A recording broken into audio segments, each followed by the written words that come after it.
Assalamualaikum warahmatullahi wabarakatuh. Waalaikumsalam warahmatullahi wabarakatuh. Bismillahirrahmanirrahim. Alhamdulillahi rabbil alamin. Wal aqibatu lil muttaqin wala udwana illa 'alal zalimin. Wassalatu wassalamu ala asyrafil anbiya'i wal mursalin sayyidina wa maulana Muhammadin wa ala alihi wa ashabihi al-mujahidin at-tahirin, amma ba'du. Saudara-saudara kaum muslimin rahimakumullah, manusia selalu berusaha untuk mencapai apa yang menjadi cita-citanya di dalam kehidupan ini. Segala daya dan dana, seluruh waktu dan tenaga, segenap kemampuan dan kekuatan dikerahkan untuk mencapai apa yang dicita-citakan. Ada orang yang di dalam berusaha mencapai cita-citanya tetap berpegang teguh kepada kaidah dan norma-norma yang harus dipatuhinya, baik itu norma-norma kehidupan bermasyarakat, berbangsa dan bernegara, lebih-lebih lagi itu menyangkut norma-norma kehidupan beragama. Artinya, di dalam mencapai cita-citanya, dia tetap menghormati dan mentaati halal haram, mengenal hak dan batil, tahu mana yang boleh dan mana yang tidak boleh. Tetapi di lain pihak, tidak jarang, bahkan banyak sekali orang-orang yang di dalam usaha mencapai cita-citanya terjebak dalam prinsip menghalalkan segala macam cara untuk mencapai satu tujuan. Tidak ada lagi kaedah dan norma-norma yang harus ditaatinya. Ia tidak peduli dengan halal dan haram. Ia tidak kenal hak dan batil. Ia tidak tahu mana yang boleh dan mana yang tidak boleh. Segala cara dilaksanakan asal tujuan tercapai. Maka lahirlah orang-orang yang mengambil jalan pintas dan potong kompas dalam usaha mencapai apa yang menjadi cita-cita dan tujuan dalam kehidupannya. Begitulah kita lihat dalam kehidupan ini. Yang di bawah ingin cepat naik ke atas, sementara yang di atas bertahan tidak mau turun dari tahta dan singgasananya. Maka terjadilah benturan-benturan nilai dan kepentingan. Terbentuklah klik, klan, grup dan sindikat-sindikat yang menyerupai mafia, di mana nilai objektivitas sudah sangat sulit ditemukan. Yang celakanya lagi, lahirlah budaya jilat-menjilat, upeti dan lain sebagainya, asal tujuan bisa tercapai. Sementara itu yang miskin ingin cepat menjadi kaya, sedang yang kaya ingin menjadi lebih kaya lagi. Kalau boleh tidak hanya sekedar dia saja yang kaya, anaknya harus kaya, cucunya tidak boleh miskin dan kere, bahkan cucu daripada cucunya pun harus jadi orang-orang kaya. Ini keinginan yang wajar. Setiap orang tua tentu tidak ingin meninggalkan anak cucunya dalam keadaan miskin dan terlunta-lunta. Yang tidak wajar kalau keinginan itu membuat orang lalu menghalalkan segala macam cara, menyalahgunakan fasilitas yang dimilikinya, apalagi kalau dia berada dalam satu posisi di mana seharusnya dia memberikan contoh dan keteladanan. Maka akibatnya timbullah krisis wibawa, yang dari krisis wibawa ini mengendorlah disiplin. Sesungguhnya orang lalai, orang tidak mau berdisiplin karena di mukanya, di matanya, dalam pandangannya tidak ada lagi orang yang dianggapnya berwibawa. Dan wibawa itu hilang oleh karena orang merasa tidak ada keteladanan yang patut dijadikan contoh dalam kehidupannya. Inilah sesuatu yang kurang dirasakan di zaman kita sekarang ini. Bukan kurangnya teori, bukan kurangnya segala macam kaedah dan dalil, tetapi yang kita rasakan sekarang ini kurangnya contoh dan keteladanan dari orang-orang yang seharusnya memberikan contoh dan keteladanan itu. Berangkat dari sejarah dan kehidupan Rasulullah sallallahu alaihi wasallam, keberhasilan yang beliau peroleh salah satu dasar utamanya ialah satunya kata dan perbuatan. Tidak bermental ganda, tidak bermain minyak di atas air, tidak menggunting dalam lipatan. Lidahnya adalah hatinya, ucapannya adalah perbuatannya, dan apa yang beliau ajarkan kepada orang lain, beliaulah pelaksana pertamanya. Saudara-saudara kaum muslimin rahimakumullah, sementara itu pada sisi lain, yang miskin ingin cepat menjadi kaya, maka ia terjebak dalam prinsip tujuan menghalalkan cara apapun saja dilaksanakan asal dia bisa segera menjadi kaya. Maka salah satu jalan yang banyak dilaksanakan orang untuk mencapai kekayaan tanpa harus peras keringat dan banting tulang seperti umumnya orang adalah melalui satu jenis permainan yang umumnya kita kenal dengan nama judi. Ada dua bentuk dan pola daripada judi. Walaupun seiring dengan kemajuan ilmu pengetahuan dan teknologi canggih, peradaban manusia semakin tinggi, maka jenis macam judi yang dimainkan oleh manusia ikut-ikut menjadi canggih. Tetapi pada umumnya ada dua jenis macam judi itu. Pertama, ada judi yang dilakukan secara langsung, dalam arti seorang petaruh berhadapan dengan bandar atau orang berhadapan dengan orang. Dari judi yang dilaksanakan secara langsung ini, efek negatif yang segera bisa kita lihat dengan nyata. Pertama, timbulnya rasa dendam dan permusuhan.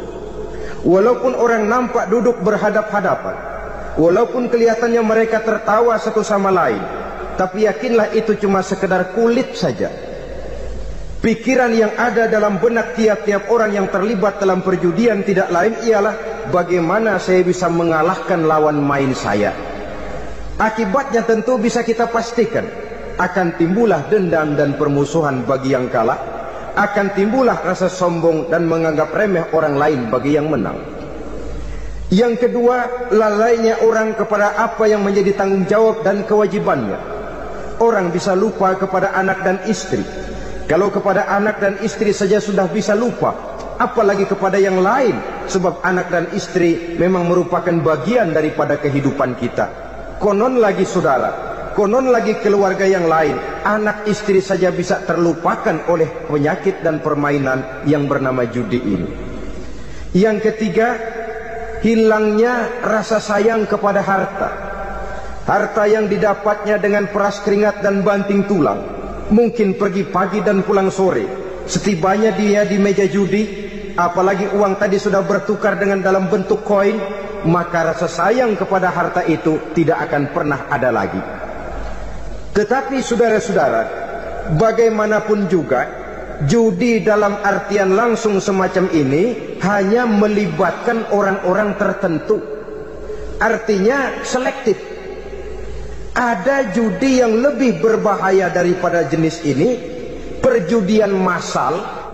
Taruhlah roulette dan kasino itu judi. Tetapi judi jenis roulette dan kasino ini bahayanya hanya untuk orang-orang tertentu yang memang sudah mapan, kelompok elit. Masa iya bocah angon di kampung main roulette? Apa ia yang tinggal di pinggir kali kenal kasino? Ya entahlah kalau kasino Prambos ya. Dari judi massal semacam ini lahirlah penyakit yang dinamakan tulul amal.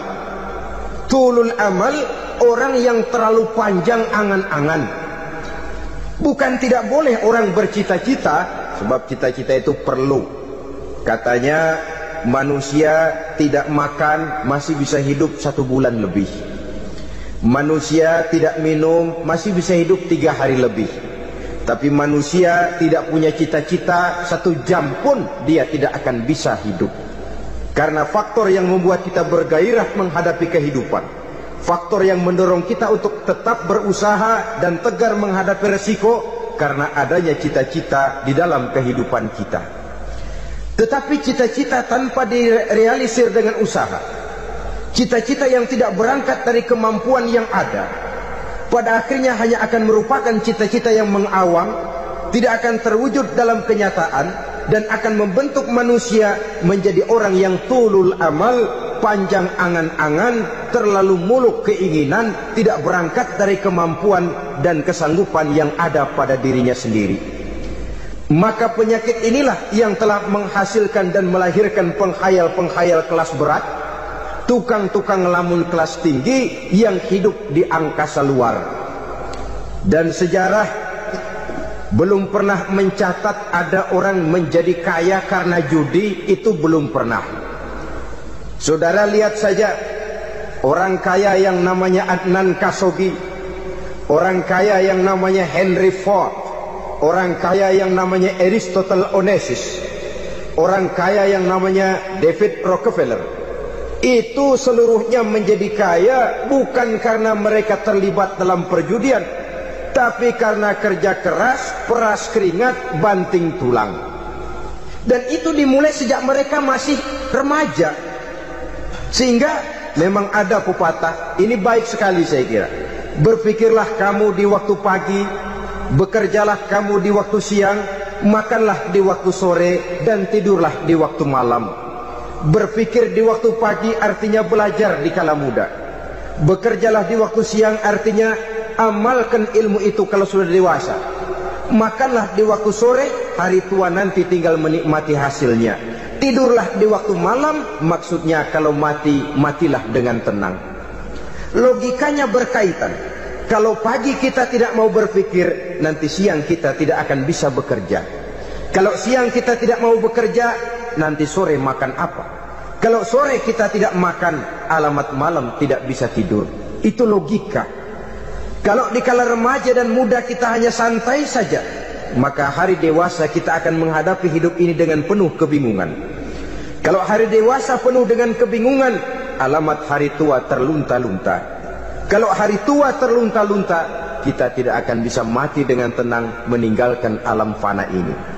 Saudara-saudara kaum muslimin rahimakumullah.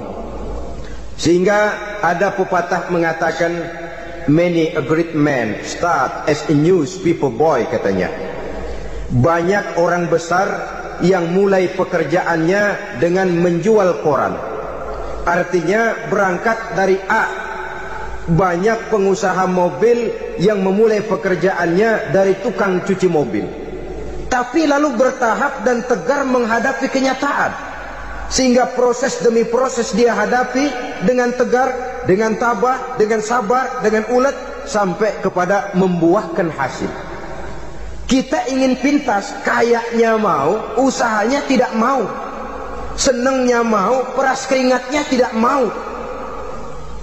Ini tentunya akan melahirkan kontradiksi di dalam kehidupan. Maka dari jenis perjudian massal semacam ini, lahirlah penyakit tulul amal, panjang angan-angan, terlalu muluk cita-cita. Bayangkan saja, kalau ini terjadi secara massal, menimpa nasib rakyat kita di pedesaan yang jauh dari keramaian. Tiap hari mereka didina-bobokkan oleh gambaran tentang akan diperolehnya uang dalam jumlah yang banyak, dengan angka nol yang berentet. Tiap hari mereka melihat angka-angka itu. Mereka lambat laun akan terseret dalam arus tulul amal ini. Panjang angan-angan, muluk cita-cita, hanya dengan mengandalkan meja perjudian. Akibatnya timbul penyakit yang kedua, yang ketiga, yaitu malas berusaha. Orang kalau sudah terlalu asik berkhayal, menghitung bintang di langit, malas berusaha. Kalau ada temannya kerja jadi buruh kasar, bawa hasil yang merupakan jerih payah dan peras keringat dia, 1 minggu bergaji 10-15 ribu, diketawain.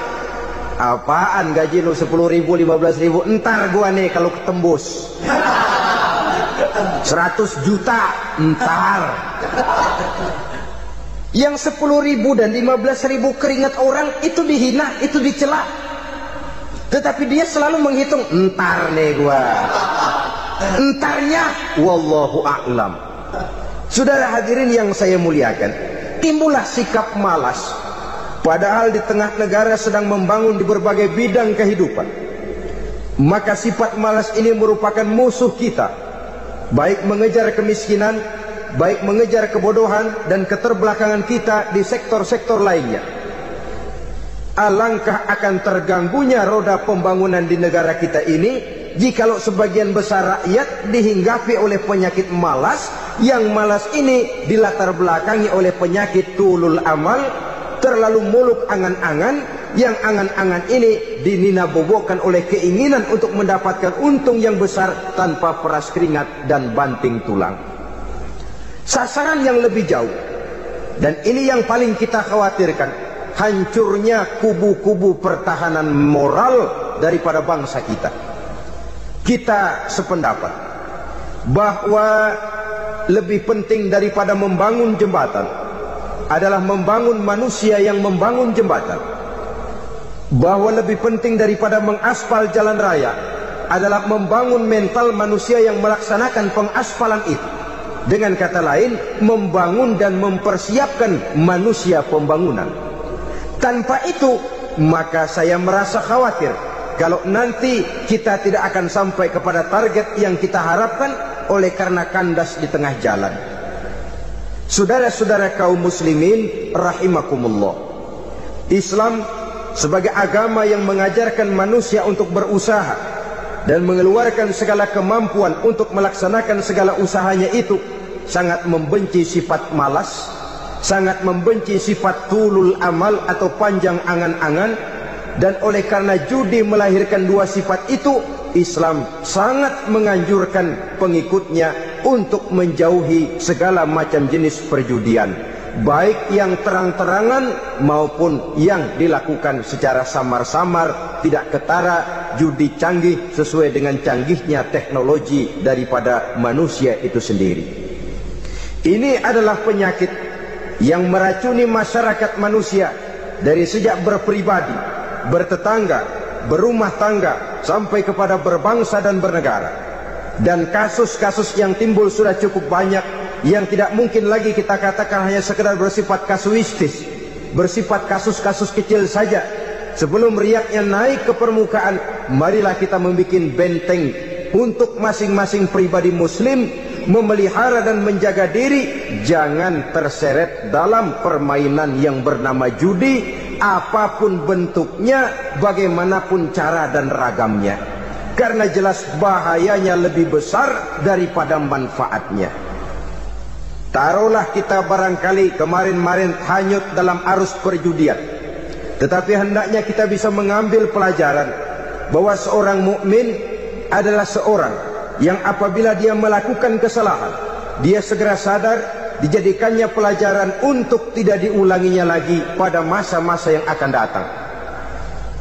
Dengan sikap semacam itu, kita tidak lagi akan mengulangi kesalahan-kesalahan lama, dan grafik kehidupan kita dari hari ke hari akan makin menunjukkan hal-hal yang baik dan positif adanya. Saudara-saudara kaum muslimin rahimakumullah, kalau ABRI masuk desa, rakyat beruntung.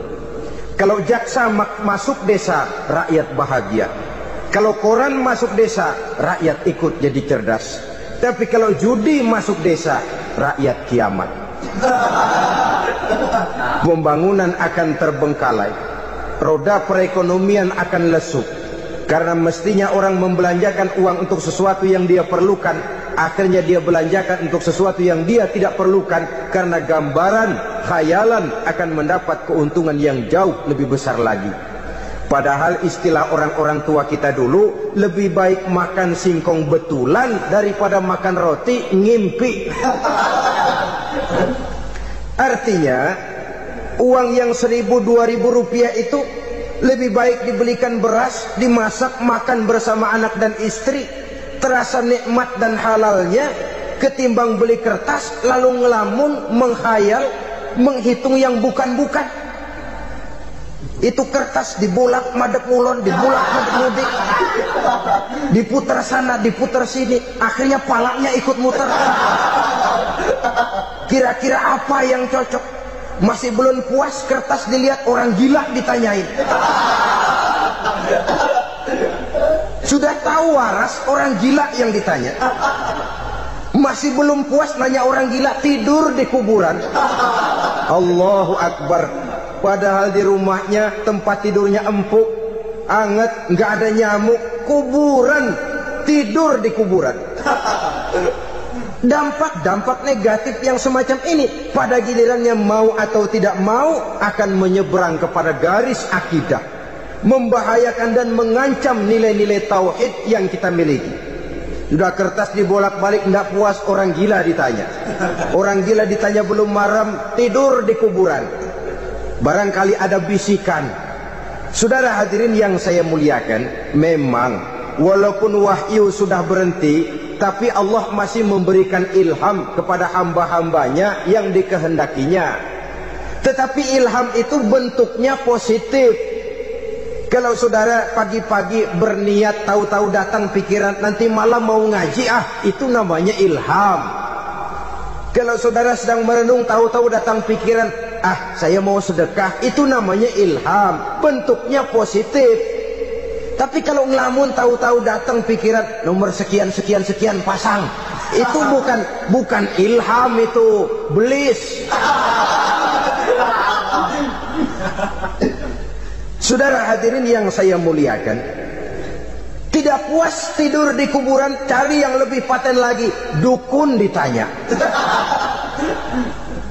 Nah, saya ingin menuduhkan persoalan. Apa tidak boleh orang ziarah kubur? Apa tidak boleh orang pergi ke dukun? Ini dalam kaitannya dengan judi, karena ini penyakit yang sudah merajalela, mewabah di kalangan masyarakat kita di lapisan yang bawah ini. Saudara hadirin yang saya muliakan, ziarah kubur bukan saja boleh, malah dianjurkan oleh Nabi. Tetapi ziarah kubur yang dianjurkan oleh Nabi itu dengan tujuan pertama, agar orang ingat kepada mati. Kafa bil mauti wa'izah, kata Nabi. Cukup dengan mengingat mati menjadi pelajaran bagi kamu semua.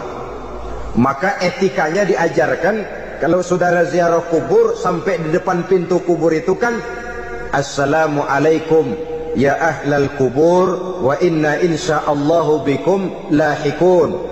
Kami satu saat insya Allah pasti akan menyusul kamu.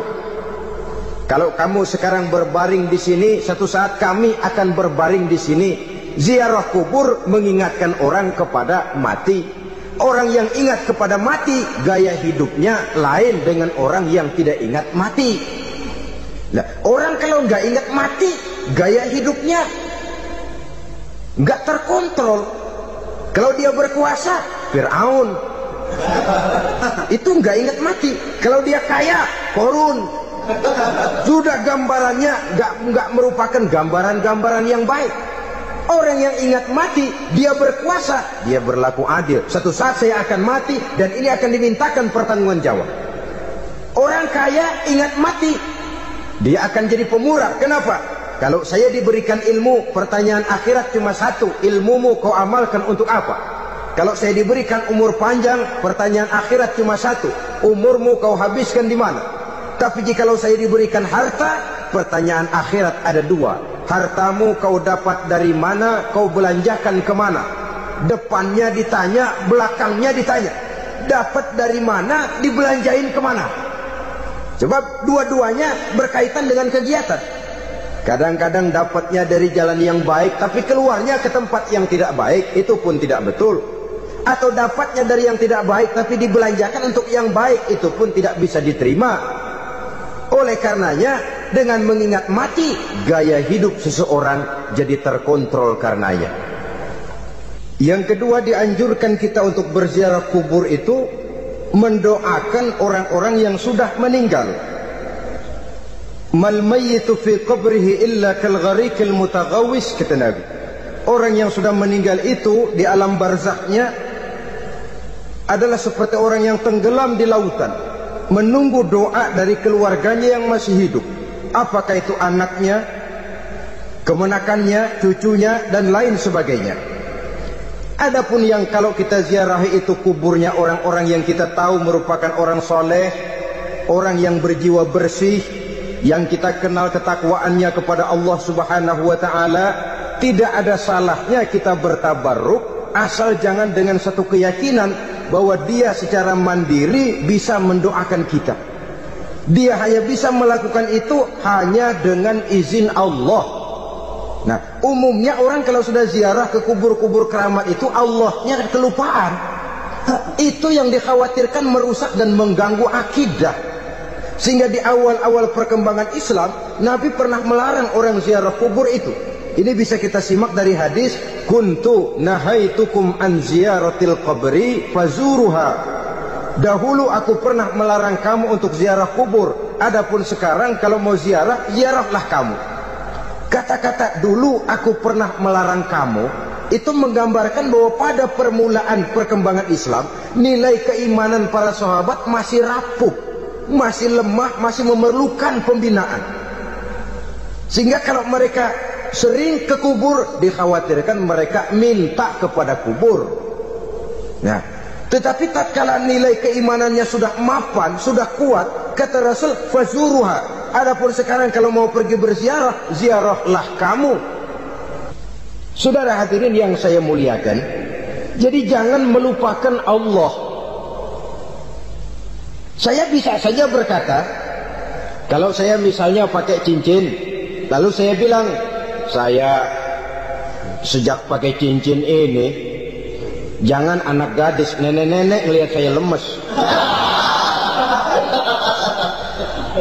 Atau sejak pakai cincin ini, dagangan laris bener. Cincin itu yang menggelincirkan akidah. Untuk tidak tergelincir, orang harus tidak melupakan Allah. Dia bisa berkata, alhamdulillah, Allah memberikan keistimewaan kepada batu cincin saya. Batu cincinnya tidak apa-apa, Allah yang memberikan keistimewaan. Ini dalam bentuk yang langsung. Dalam bentuk yang tidak langsung kita bisa lihat, misalnya kalau petani ditanya, oh ini bisa panen besar ini rahasianya apa Pak? Oh, pupuk urea. Pupuk urea. Nah, Allah nomor 16. Seorang petani yang baik keimanannya, dia akan berkata, kami bisa panen besar karena izin Allah. Lah, kalau pupuknya mah pakai pupuk urea, izin Allahnya dahulu, baru kemudian pupuknya nyusul. Jadi sebenarnya bukan cuma pergi ke dukun yang bisa merusak keimanan, pergi ke dokter juga bisa loh merusak keimanan. Kalau berkeyakinan bahwa dokter itulah yang memberikan sembuh, kenapa akidah saudara tidak tergelincir karenanya? Dokter hanya memberikan obat dan resep, sembuh itu datangnya dari Allah. Ini yang diungkapkan lewat lisan Nabi Ibrahim alaihissalam, wa idza maridtu fahuwa yashfini. Apabila aku sakit, dialah Allah yang memberikan sembuh. Memberikan sembuh. Jangan juga menyalahartikan ayat ini. Ada ayat begini sakit terus nekat. Udah nggak usah berobat dah, memang penyakit dari Tuhan, ntar waktunya baik ya baik ya. Udah ampek terus dah. Orang yang berobat saja belum tentu sembuh, apalagi yang tidak berobat. Sama juga orang nggak sembahyang kita ajakin ngotot, lo juga yang sembahyang belum tentu masuk surga katanya. Lah yang sembahyang belum tentu masuk surga, bagaimana cengoran lo yang nggak sembahyang?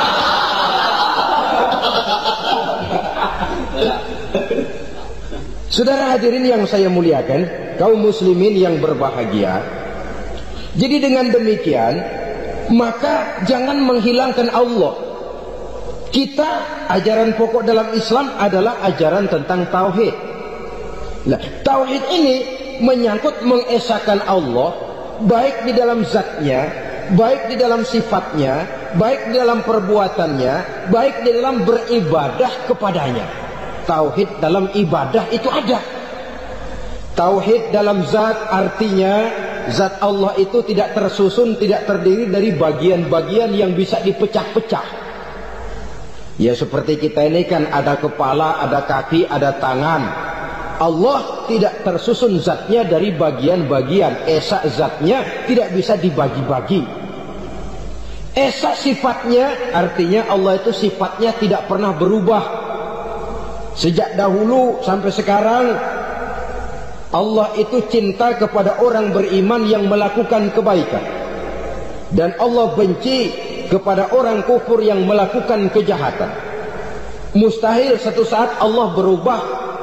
Orang kufur yang berbuat kejahatan didemenin, orang mukmin yang berbuat kebaikan dikeselin. Misalnya tahun 2000 Tuhan giliran jengkel sama orang mukmin. Itu mustahil, dia esa di dalam sifatnya. Lain dengan sifat kita manusia. Sifat kita ini kan relatif. Ada saatnya kita senang, lain saat yang kita senang betul kita caci maki. Hari ini kita caci maki, besok kita puji. Lihat teman kaya, habis kita omongin, boleh jadi dia kaya. Kenapa? Dukunnya 36. Begitu kita habis caci maki begitu, dia datang ngasih duit sama kita. Cacian itu bisa berubah menjadi pujian. Lu ya emang bukan main dah. Sifat kita itu relatif, bisa terpengaruh oleh situasi dan kondisi. Saudara hadirin yang saya hormati, kaum muslimin yang berbahagia, Allah juga esa di dalam perbuatannya. Artinya di dalam menciptakan apapun yang akan diciptakan oleh Allah, di dalam melakukan apapun yang akan dilakukan oleh Allah, tidak terikat kepada faktor lain, tidak memerlukan bantuan lain. Dia adalah mutlak. Nah, kemudian kita mengesahkan Allah dalam zatnya, mengesahkan Allah dalam sifatnya, mengesahkan Allah dalam perbuatannya. Belum tentu berarti kita mengesahkan Allah dalam ibadahnya. Sebab banyak orang yang yakin betul Allah itu esa, teguh dengan pendiriannya.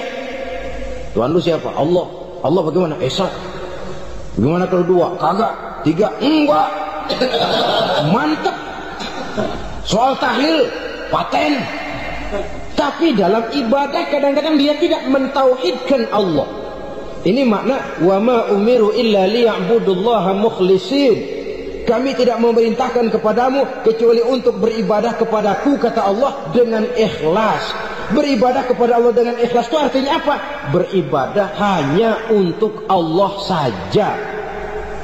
Nah, kalau hanya untuk Allah saja, lalu kita minta berdoa di depan kuburan orang yang soleh, apa syirik? Tidak syirik. Kalau kita berkeyakinan bahwa orang tempat kita memanjatkan doa itu hanya bisa mendoakan kita dengan izin Allah. Dia sendiri tidak punya kekuasaan apa-apa. Tanpa izin Allah, dia tidak bisa berbuat apa-apa. Itu tidak menyebabkan orang menjadi syirik. Sama saja dengan kalau saya berkata tadi, alhamdulillah Allah telah memberikan keistimewaan kepada batu cincin saya. Apa salahnya Allah memberikan keistimewaan kepada benda-benda mati? Allah memberikan keistimewaan kepada Hajar Aswad, benda mati. Allah memberikan keistimewaan kepada Masjidil Haram, benda mati. Allah memberikan keistimewaan kepada Ka'bah, benda mati. Orang tawaf keliling Ka'bah, sembahyang di Masjidil Haram, sujud menghadap kepada Ka'bah, apakah jadi syirik? Tidak. Kita tidak menyembah Ka'bahnya, kita menyembah yang punya Ka'bah itu. Nah, di sini kita lihat bahwa fungsi Ka'bah hanya merupakan wasilah. Tapi kalau Allahnya kita hilangkan, jadilah kita penyembah batu. Hanya saja batu itu berbentuk 4 bernama Ka'bah. Sa'i, orang yang melaksanakan haji, lari-lari antara Safa dan Marwah, amalan apa itu? Seakan-akan kita menghormati bukit-bukit, gunung-gunung.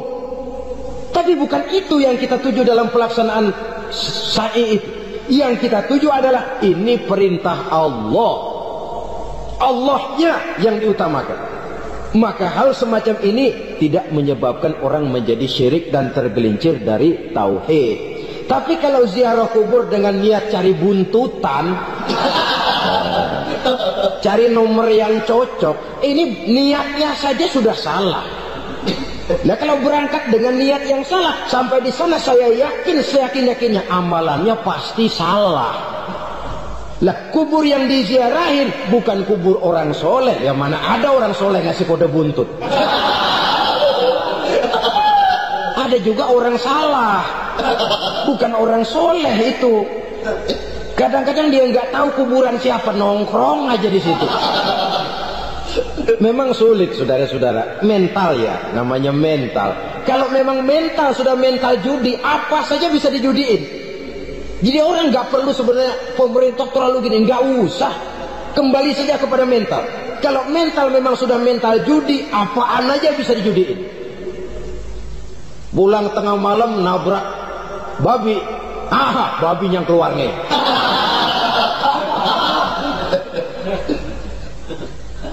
Mobil lewat nomornya bisa dijudiin, bajai lewat bajai bisa dijudiin. Mental, kalau memang mental sudah mental judi, apapun saja bisa dijudikan. Saudara hadirin yang saya muliakan, lalu bagaimana dengan dukun? Ya, saudara hadirin, pergi ke dukun hakikatnya sama dengan pergi ke dokter. Orang berusaha melaksanakan yang namanya syariat, hakikatnya kembalikan kepada Allah, syariatnya kita laksanakan. Tetapi, nah ini tetapi, yang pertama saudara harus tahu betul dukunnya itu bayang apa enggak, agamanya kuat apa enggak. Sebab ya tentu tidak ada dukun yang jelek, karena pada umumnya penyakit dukun itu kan nyohor, iklan lewat koleha-kolehanya. Kita bisul kecil datang, kita dukun, ini si kecil kemarin bisul kayak kelapa 5 menit baik. 5 menit padahal kemarin kagak ada yang datang. Diolah sedemikian rupa supaya orang mantap. Jadi jangan asal sembarangan. Kadang-kadang lihat potongan dukunnya aja kita ngeri. Mukanya sudah kremot, nggak pernah tersentuh air wudhu. Jangankan air wudhu, mandi aja jarang. Yang kayak begini yang dipegang mati-matian, yang dipercayai habis-habisan, akan kita kemanakan tauhid kita ini? Apalagi kalau perginya sudah dengan niat mencari nomor yang jitu. Itu saya katakan lagi tadi, berangkat saja sudah dengan niat yang salah. Orang berusaha silahkan. Sama juga kita ke dokter. Oleh dokter kan setelah diperiksa penyakit kita, lalu dianalisa, oh ini penyakitnya ini. Kemudian diberikan obat. Lah, obat itu kan tentu ada aturan minumnya tuh. Yang kapsul ini sehari 3 kali, yang tablet ini sehari 2 kali. Kalau kita minumnya kelebihan, overdosis namanya. Saking pengen cepet baik, sekali minum 10 tablet. Ya memang nggak sakit-sakit lagi, tapi nggak hidup sudah. Habis. Kita pun dalam melaksanakan amalan hidup beragama begitu. Saudara datang kepada kiai, orang-orang soleh, meminta amalan, wiridan, itu jangan sampai overdosis. Tidak sesuai dengan kemampuan pribadi. Wong masih SD sudah minta matematika kelas SMP, celeng. Baru SMP sudah minta diajarkan filsafat kelas perguruan tinggi, semaput. Kenapa? Daya tampungnya nggak kuat. Emang ukuran secangkir, minta di sini seember, ya luber. Lebihnya nggak cukup. Kenapa? Yang diberikan, yang diamalkan tidak sesuai dengan makomnya, tidak sesuai dengan kemampuan yang ada pada dirinya. Saudara hadirin yang saya muliakan, akhirnya apa? Mencelakakan dirinya sendiri, ngawur. Baru sembahyang seminggu udah ngaku ketemu malaikat. Sembahyang ditemenin malaikat, lah sembahyang baru seminggu mulai. Itu malaikat iseng amat. Ya walaupun kalau Allah izinkan tidak mustahil, tapi kan tidak logik. Orang yang melaksanakan ibadah puluhan tahun memerlukan riyadhah dan latihan, khusyuk dan tawadhu, penuh tazallul, merendahkan diri di hadapan Allah, belum tentu mendapat karunia yang semacam itu. Saudara hadirin yang saya muliakan, jadi dengan kata lain, yang pertama lihatlah dulu kualitas dukun yang akan saudara datangi itu. Ini kualitas black apa kualitas white, aspal apa cat putih. Sehingga Jangan sampai kita salah pilih. Sebab biasanya orang kalau sudah hanyut di kali, rumput pun dia pegangin. Dia tahu kalau rumput tidak akan bisa menahan bobot badannya, tapi karena posisinya posisi terjepit, rumput pun dia pegang. Ini satu gambaran psikologis betapa orang dalam keadaan panik, kepepet, kejepit, yang tidak mestinya dipegang pun akan dipegangnya juga. Walaupun dia tahu itu tidak akan bisa menahan bobot badannya, namun dipegangnya juga. Oleh karenanya, yang pertama, lihat dulu kualitas dukunnya. Yang kedua, saudara-saudara, jangan berkeyakinan bahwa dukun itulah yang memberikan permintaan saudara. Si dukun hanya bisa dengan izin Allah. Nah ini kuncinya. Kalau izin Allahnya dihilangkan, dan ini yang jarang. Bah, biasanya kalau kita diajak ke dukun, di sono aja paten banget. Abah anu, abah ini, abah anu, abah-abah. Lalu pikiran kita kan terfokus. Dikala itulah kita mulai menyampingkan Allah. Di situ yang dikhawatirkan nilai tauhid kita jadi tergoyah karenanya. Bahwa orang yang kita datangi, yang kita kenal kesolehan dan ketakwaannya, hanya bisa memberikan pertolongan dengan izin Allah. Dengan izin Allah dia doakan kita dan doanya kabul. Dengan izin Allah dia penuhi hajat kita dan hajat kita jadi terlaksana, jadi kenyataan dengan izin Allah. Sebab Allah itu memberikan keistimewaan. Ada waktu istimewa, ada tempat istimewa, ada jam istimewa. Kenapa sih sedekah hari Jumat dengan sedekah hari Kamis pahalanya kok lebih besar hari Jumat? Karena itu waktu istimewa. Kenapa untuk sembahyang sunnah dianjurkan sepertiga malam yang terakhir? Karena itu waktu istimewa. Kenapa doa di Multazam, di dekat Hajar Aswad, di Hijr Ismail, di Raudhah dikabulkan Allah? Karena itu tempat istimewa. Memang kadang-kadang ada orang berkata, kalau mau berdoa kenapa mesti di kuburan wali? Di rumah juga berdoa, Tuhan dengar. Betul, Tuhan dengar, bahkan tidak berdoa pun Allah tahu isi hati kita. Tapi soal dikabulkan atau tidak, itu hak Allah. Dan Allah memberikan fasilitas kepada tempat-tempat tertentu dan istimewa. Dan itu diajarkan oleh Nabi. Di Raudhah perbanyak doa. Kenapa? Itu tempat yang mustajabah. Artinya Allah memberikan keistimewaan kepada tempat-tempat tertentu.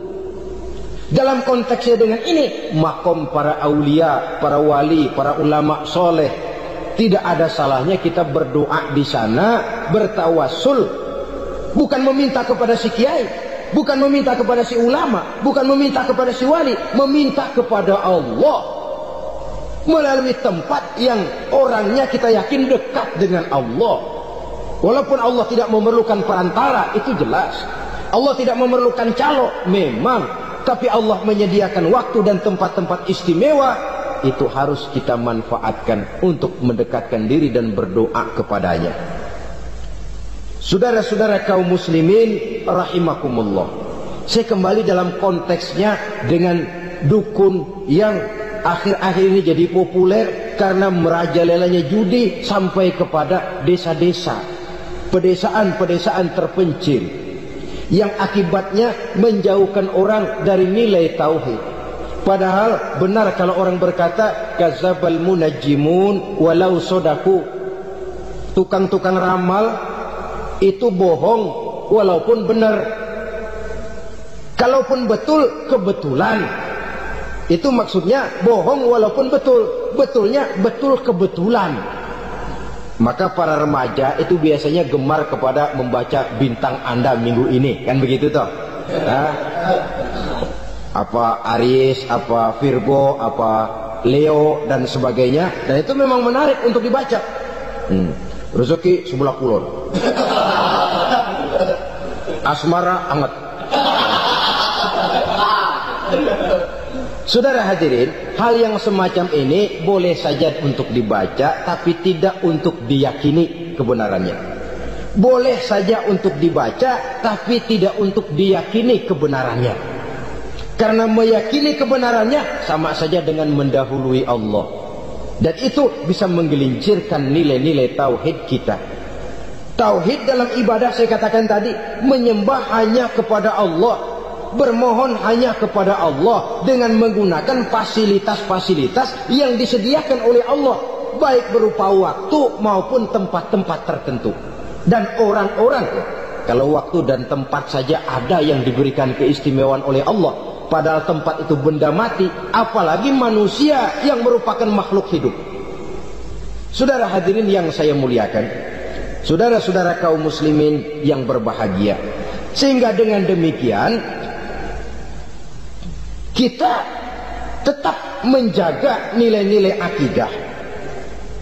Dan dengan ini syariat kita laksanakan tanpa membuang hakikat.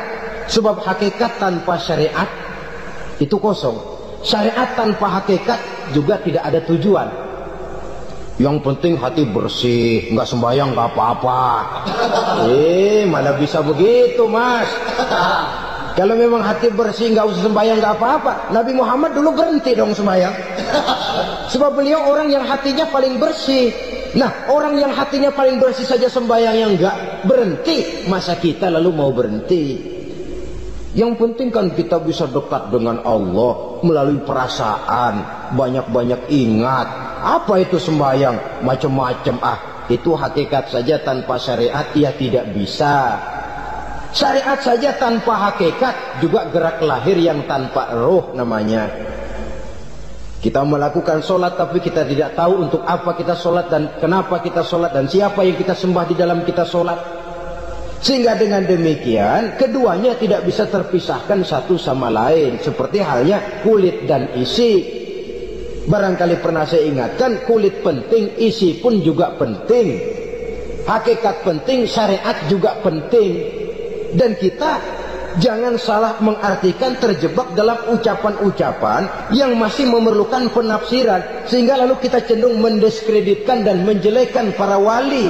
Misalnya ada ucapannya Syekh Abdul Qadir Jailani yang berkata begini: barang siapa yang masuk ke rumahku lalu ia memakan makananku, maka ia akan masuk surga. Ini kalau ucapan ini dipahami secara apa adanya, ya jelas orang bisa tergelincir. Tapi kalau ditafsirkan secara betul, siapa yang masuk ke dalam rumahku? Di mana rumah Syekh Abdul Qadir? Di mana umumnya rumah para wali? Di masjid. Jadi siapa yang masuk ke dalam rumahku? Masjid. Lah kalau sudah di dalam masjid, makanannya apa? Getuk. Tentu saja tidak. Kalau sudah di masjid itu ya makanannya ya wirid, zikir, tahajud, baca Quran, paling kurang iktikaf. Jadi siapa yang masuk ke masjid lalu dia sujud, wirid, zikir, ya jelas saja surga. Jangan membaca ucapan ini lantas rame-rame nyari bekas rumah Syekh Abdul Qadir.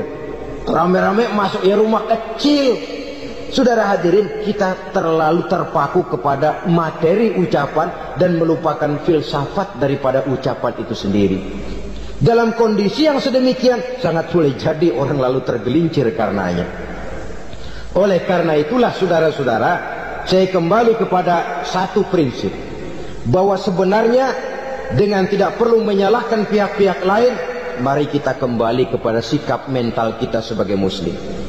Kalau mental memang sudah mental penjudi, apapun bisa dijudikan. Tapi kalau mental itu tidak ada, walaupun di kiri kanan dan depan belakang banyak dibuka tempat-tempat perjudian, saya yakin kita akan mampu menahan dan menjaga diri. Sikap mental inilah yang memerlukan pembinaan dari kita semua. Sehingga dengan demikian kita akan menjadi pribadi-pribadi yang bisa bertahan dari segala gempuran-gempuran yang datang dari luar karena adanya prinsip ketahanan mental itu tadi. Sekali lagi saya ingatkan bahwa judi selamanya tidak akan pernah mendatangkan kebahagiaan. Judi tidak akan membuat orang menjadi kaya. Judi tidak akan membuat orang makin akrab berteman dan bersaudara. Yang jelas judi melahirkan permusuhan dan dendam, membangkitkan rasa malas, memulukan angan-angan tanpa mau peras keringat dan banting tulang, melalaikan orang dari tanggung jawab dan kewajibannya, membuat ia lupa kepada anak, istri dan seluruh keluarganya, dan pada akhirnya dia akan terjebak dalam satu permainan yang makin menjauhkan dia dari proses kesadarannya sebagai manusia. Sebagai uraian penutup, marilah kita renungi firman Allah dalam Al-Baqarah ayat 208. A'udzubillahi minasyaitonir rajim. Ya ayyuhalladzina amanu dukhulu fis silmi kaffah wa la tattabi'u khutuwatis syaitan innahu lakum aduwwum mubin. Hai orang-orang yang beriman, masuklah kamu ke dalam keselamatan, masuklah kamu ke dalam Islam secara keseluruhan. Jangan kamu mengikuti jejak-jejak setan, karena setan adalah musuhmu yang nyata dan jelas. Judi termasuk jejak-jejak yang ditinggalkan oleh setan untuk diikuti oleh kita, agar kita mendapatkan kesengsaraan baik di dunia, lebih-lebih di akhirat nanti. Semoga Allah selamatkan kita, Allah selamatkan seluruh bangsa kita dari penyakit-penyakit judi yang melahirkan efek-efek negatif dalam kehidupan. Terima kasih atas perhatian saudara. Mohon maaf atas segala kekurangan. Usikum wa nafsi bitaqwallah. Wassalamualaikum warahmatullahi wabarakatuh. Waalaikumsalam warahmatullahi